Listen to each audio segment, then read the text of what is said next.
Welcome back to Vikings Postgame Tonight. Jim Rich along with the analyst, Pete Bercich. And Pete, in the series that we want to look at, in years past, the Vikings have had difficult situations when the field gets condensed, when they're inside the 10, inside the 5, punching it in. And more often than not, they've had to settle for field goals.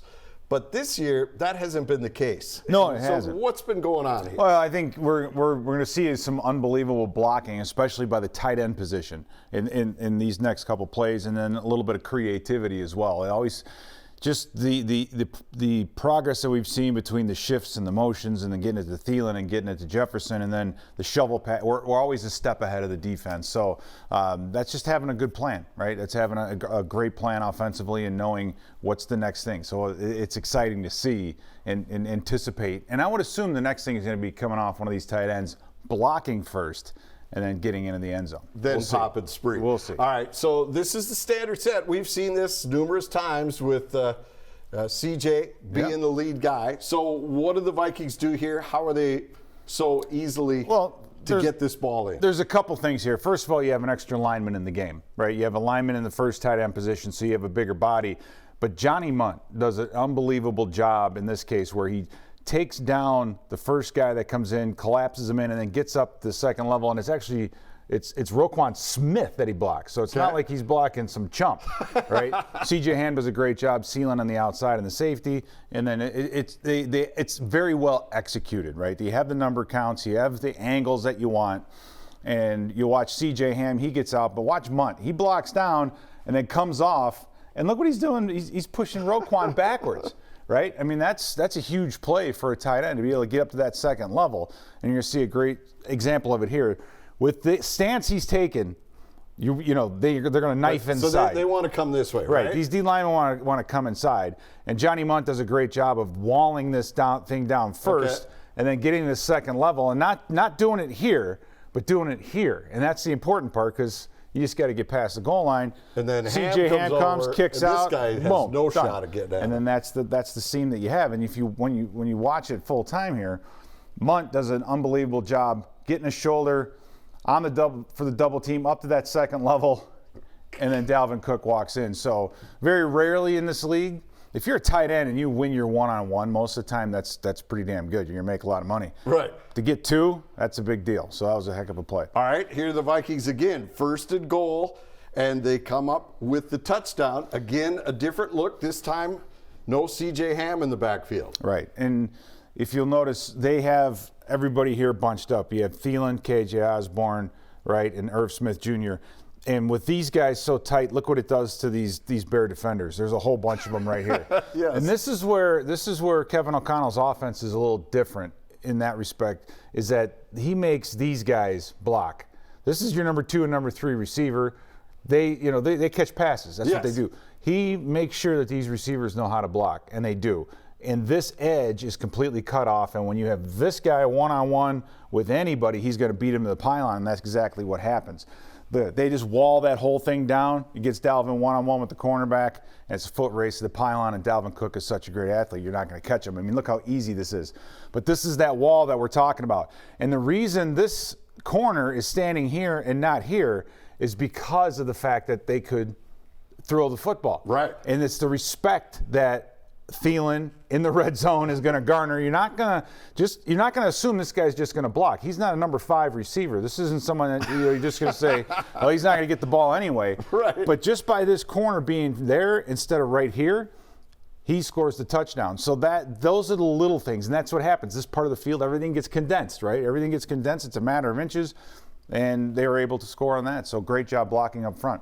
All right, here's the play that had everybody talking. The razzle-dazzle here, something that I've not seen before out of this offense, where not only did you do one trick, basically they did 2 on this play. Yeah, they did, and this is the offense having fun. And at this stage, right, Cousins, I think right here is still 17 for 17, or not even there yet. Right, but look at this is a critical situation because this is a 3rd and 10. Not a lot of 3rd and 10 plays. Right? This is a gutsy call. But you're in the perfect spot of the field where if it doesn't go the right way, what you don't want to do is lose yardage here. This is already a long field goal, so you don't want to get sacked. You don't want to go backwards.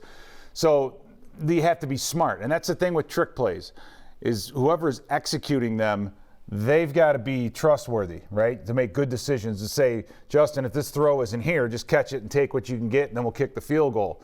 But he's such an unbelievable athlete. And watch this throw. This is, you know, an NFL field is how many yards wide? Do you know? It's 52 yards 52, wide. yes. He throws this thing at least 40 yards all the way across the field back to Dalvin. It doesn't give the defense time, and then Cook does what he does. Those linemen are getting downfield. And this is like the second or third week in a row we've seen these guys up front, these big guys up front are so athletic. But again, great blocking at the point. Yeah, right here. KJ Osborne, Irv Smith. These guys doing the dirty work, making sure he can stay clean to get that ball all the way across, and then you have your 4 offensive linemen all right there, all getting blocks, and then you convert. So this is fun. They're going to sit in the film room tomorrow and watch this as an offense and laugh and say, hey, look at this, look at this, look at this, look at this. This is the reward for, you know, winning football games and being able to do different things. All right, last thing for you, the one that sealed the game.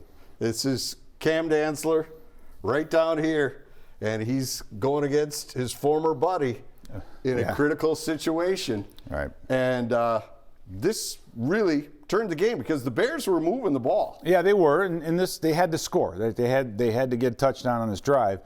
And for Cam Dantzler, I love it because not necessarily what happened before he strips this ball loose. And the main thing is he does the job. He does the right thing where he thinks that Amir Smith-Marset is just going to get out of bounds to stop the clock. So he takes that angle, but Smith-Marset cuts it back inside, and Cam actually falls and gets on the ground. He's on the ground, but here's the thing. He doesn't stay on the ground right here. Watch him. He gets back up, and then right here, Harrison Smith coming in. They know right here at this point that he's just going to step and probably get out of bounds. Okay. But Dantzler doesn't fall on the ground and stay on the ground. He gets back up, sees that ball, pulls that thing out, and then takes it the other way and wins the game. So that's, you know, in football, it's okay to be on the ground. It's a sin to stay on the ground. And he didn't. He got himself back up. And for Dantzler, he was like a playground bully there. He just came up and said, no, this isn't this yours. is such a heads-up play because he gets stiff-armed and he gets up and he says, no, I'm going to take this. You know, he sees the ball out. And, you know, and that's one of the things that Smith, I think, is known for. And he said, you know, I'm taking that thing away. But that's a thing of beauty, right? So the defense coming up big, making big plays when they need to. We talked already about the offense and those guys out there having fun. But this is the kind of stuff right here as a coach, you're just like, that's beautiful. And so for Cameron Dantzler, I just hope he has the confidence that he should have.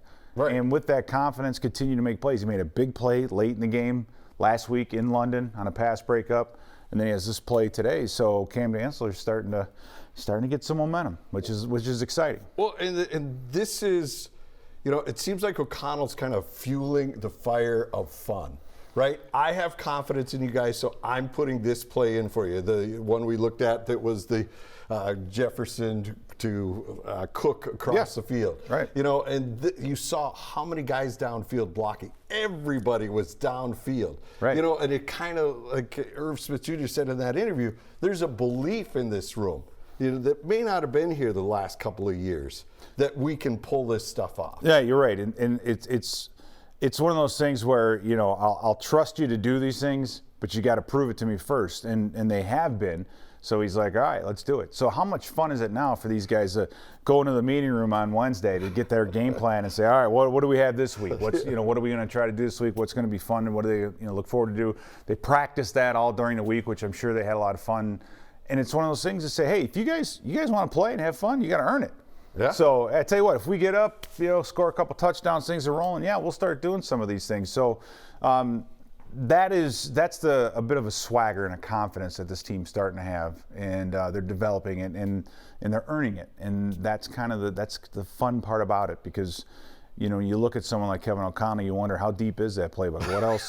What else is down there? The red zone, especially the short red zone with shovel passes and all those different things, and now you have double passes. And what I know it does for defensive coordinators, they have to be. You can't be ready for everything, right? You can't. That's why trick plays. As a coach, as a high school coach, I loved my offense to do trick plays, because it's one of those things where you can't game plan for it, right. And the defense just has to react.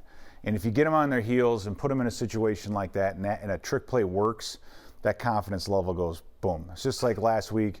Yeah, it's 3rd and goal from the 5. You get a holding penalty. You're on the 15-yard line. 3rd and 15 from the 15. 3rd and goal from the 15. Whip screen outside to Alexander Madison. He scores. That it's just so demeaning for a defense. No doubt. To say, all right, we just let you score twice in a row, right? And it happened again today with the Bears. I mean, we keep getting ourselves in the end zone, and they're getting themselves a little bit of a swagger. All right, we're going.